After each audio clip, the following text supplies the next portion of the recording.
Yemen के Houthis ने एक बड़ा कारनामा अंजाम देते हुए इस बार कुछ अलग कर दिखाया है। इस बार उसने लाल सागर में अमेरिका के साथ साथ अपने असली और बुनियादी दुश्मन इजराइल के जहाज को भी धुआं धुआं कर डाला है।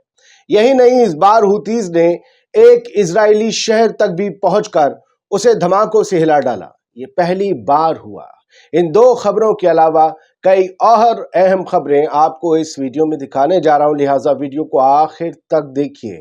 पहली बार चैनल पर आए हैं तो आजाद बोल इंडिया को सब्सक्राइब कर लीजिए और हमारी टीम को सपोर्ट करने के लिए ये QR कोड आपके सामने रहा, आदिल खान आजाद का सलाम कबूल कीजिए। आगे बढ़ते हैं, खबरों पर आते हैं। यमनी आर्म्ड फोर्सेस ने जो हुतीज के कब्जे में है, क्योंकि आप जान लीजिए यमन में एक हुकूमत अलग है जिस पर अमेरिका मेहरबान है और दूसरी हुकूमत कुछ हिस्सों पर यमन के हुतीज की है जो अमेरिका का दुश्मन है। तो यमनी आर्म्ड फोर्सेस ने लाल सागर और अरब सागर में अमेरिकी युद्धपोतों यानी कि वॉरशिप्स को निशाना बनाया है। इसके लिए उन्होंने सुसाइड ड्रोन्स, जिन्हें आत्मघाती ड्रोन्स कहते हैं, उन्हें इस्तेमाल किया और बाकायदा एक पूरा आर्म्ड ऑपरेशन चलाया। यमन के अंसारुल्लाह मुजाहिदीन धड़े या फिर हुतीज ने कुछ और आत्मघाती ड्रोन्स का इस्तेमाल करके इजराइल के साउथ में बसे शहर अल रशरश, जिसे कॉमनली इलाट के नाम से जाना जाता है, वहां कई सेंसिटिव इजरायली आर्मी बेसिस को भी निशाना बनाया है। इस हमले में हुतीज ने इजराइल का काफी नुकसान होने का दावा किया है। ध्यान देने वाली बात यह है कि यमन के हुदैदा पोर्ट से इजराइल के इलाट शहर की दूरी 2000 किलोमीटर से ज्यादा है। पूरे रास्ते सऊदी अरब का बंदरगाह है, पूरा तटीय क्षेत्र है, वहां क्रॉस करके फिर इजराइल में ड्रोन गिराए हैं। यानी हूती ने इस बार पावरफुल रेंज के मिसाइल इस्तेमाल कर या ड्रोन्स इस्तेमाल कर इजराइल तक अपनी पहुंच बना ली और ये इजराइल के लिए बड़ा मुश्किल का सबब है कि आगे और कहां तक आएंगे हुतीस। यही नहीं, हुतीस का कारनामा इसके आगे भी जारी रहा। अल जजीरा अखबार के मुताबिक हूती ने दावा किया है कि यमनी नेवल फोर्स ने नेवी की मिसाइलों से अदन की खाड़ी में या गल्फ ऑफ एडन में एक इजरायली जहाज MSC सिल्वर को भी निशाना बनाया है। यानी कुल मिलाकर हूती ने इजराइल और मानवता के कथित पापा को लाल सागर में लाल कर दिया है। हालांकि इजराइल का डर क्या है वो भी मैं आपको बताने जा रहा हूं। अल जजीरा के इस आर्टिकल के मुताबिक ब्रिटिश समुद्री फर्म है, ब्रिटिश समुद्री सुरक्षा, यूं समझिए कि जो सी में जितने जहाज चलते हैं उनकी सिक्योरिटी का जिम्मा जिसके जिम्मे है वो एक ब्रिटिश फर्म एम्ब्रे है। उसने कहा कि मंगल के दिन हौथीस की तरफ से निशाना बनाए गए कंटेनर जहाज पर लाइबेरिया का झंडा लगा हुआ था और वो सोमालिया की तरफ जा रहा था, जबकि हौथीस ने जहाज को इजरायली जहाज बताया है। जहाज के ऑपरेटर को सार्वजनिक रूप से इजरायली शिपिंग कंपनी जिम के साथ कॉरपोरेशन के लिए लिस्टेड किया गया था। जिम ने अपनी सारी समुद्री हलचल रोक दी थी जैसी हौतीस ने हमले शुरू किए थे, लेकिन अब हौतीस के डर से जिम छुप छुप कर कारोबार कर रहा है। रूटीन बेस पर यह जहाज इजरायली बंदरगाहों पर जाता था जिस पर हूतीस ने हमला किया। यानी लगता यह है कि हूतीस के हमलों से बचने के लिए डरा हुआ इजराइल और उसकी कंपनियां अपने मालिकाना हक वाले जहाजों पर दूसरे देशों के झंडे लगा रही हैं, जैसे कि जिम के इस जहाज पर लाइबेरिया का झंडा लगा था।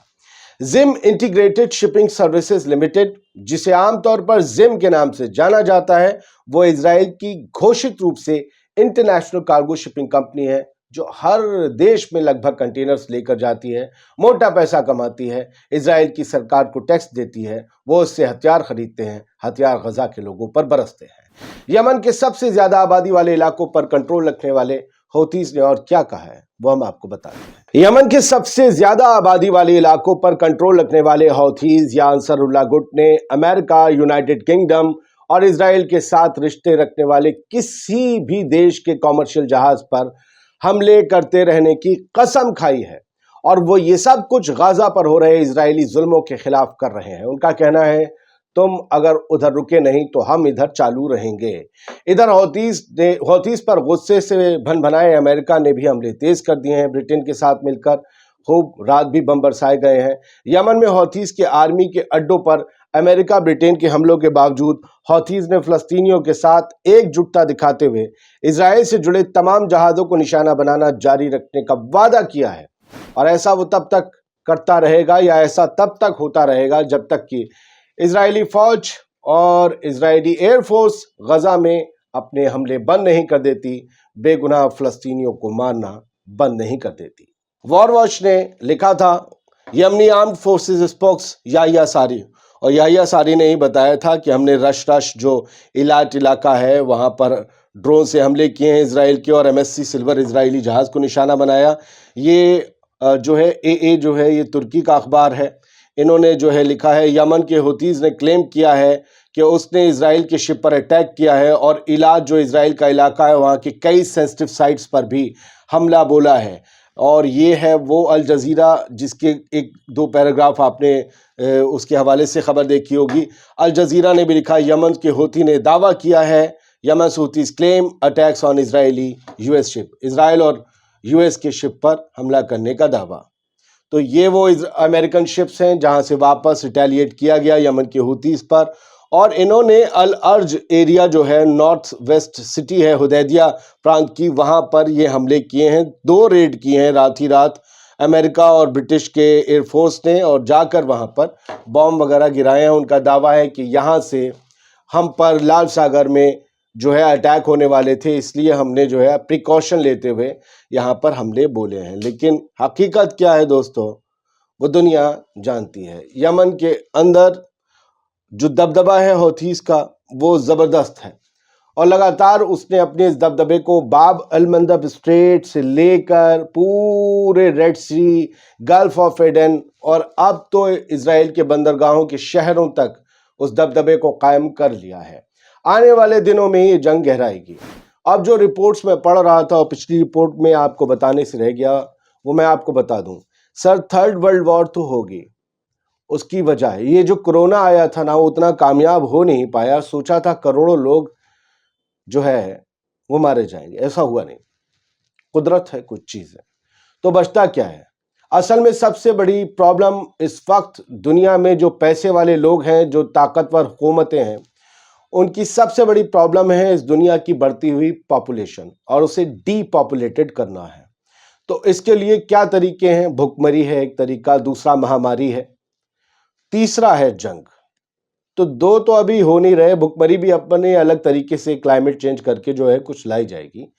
लेकिन ये रिपोर्ट में देख रहा था, सैमलम ने शेयर की कि 7.5 बिलियन लोगों को मारने का प्लान है और इसका वेलकम किया जाएगा, यानी 750 करोड़ लोग मार दिए जाएं। हालांकि ये बहुत बड़ी आबादी है, बहुत बड़ी आबादी है, लेकिन मुझे जहां तक पता है कम से कम ऐसा अगर दुनिया से 100-150 करोड़ लोग कम हो जाएं, जैसे मान लो भारत या चाइना बराबर आबादी, तो बहुत से पावरफुल मुल्कों और पावरफुल अमीर आदमियों की प्रॉब्लम दूर हो जाएगी। असल में लोग कहते हैं कि यार जितना बढ़ेंगे उनका तो धंधा बढ़ेगा। नहीं नहीं, उन्हें पता है ये दुनिया, ये धरती डिसबैलेंस हो जाएगी। इस पर वजन डालने की एक सीमा है, और इसको खोदने की, एक्सकेवेट करने की, इसके जो खनिज पदार्थ हैं उन्हें लेने की भी एक सीमा है, वो गड़बड़ हो जाएगी। तो ये जो वर्ल्ड वॉर है, पहले भी करोड़ों लोग मरे थे, तब भी डीपॉपुलेट किया गया था, और अब किया जाना बहुत लाजिम है, क्योंकि माना जाता है कि 500 साल पहले इस पूरी दुनिया की आबादी महज 50 करोड़ ही थी। मैं कहता हूँ 100 करोड़ थी। अब तो एक आध देश में 100 करोड़ से ज़्यादा ही हैं, 2 देशों में। तो ये दुनिया की बड़ी चिंता का विषय है। तो लिहाजा उस पूरी चीज़ को कंट्रोल करने के लिए कि हमारी पावर कायम रहे, दुनिया कहीं ख़त्म ना हो जाए, इसलिए लोगों को ख़त्म करना ज़रूरी है। लिहाजा ये तीसरी जंग अजीम के पूरे आसार बनाए जा रहे हैं। अगर एक रीजनल वॉर मिडिल ईस्ट में छिड़ती है, यूक्रेन की जंग आप देख रहे हैं, चाइना ताइवान हो जाएगा, उधर अज़रबैजान हो जाएगा, न जाने कहाँ कहाँ क्या क्या होगा। उसके बाद जो दुनिया के धन्ना सेठ हैं, जो जंग को फंड करेंगे, वो ये तय करेंगे कि कितने लोग मरें, कहाँ मरें, कौन बचें। ये सब एक जो है दिमागी कोरी कल्पना भी कहलाई जा सकती है, लेकिन इसको लेकर लोग बात करते हैं। मैं इन पर यकीन तो नहीं करता, लेकिन इसे दरकिनार भी नहीं कर सकता।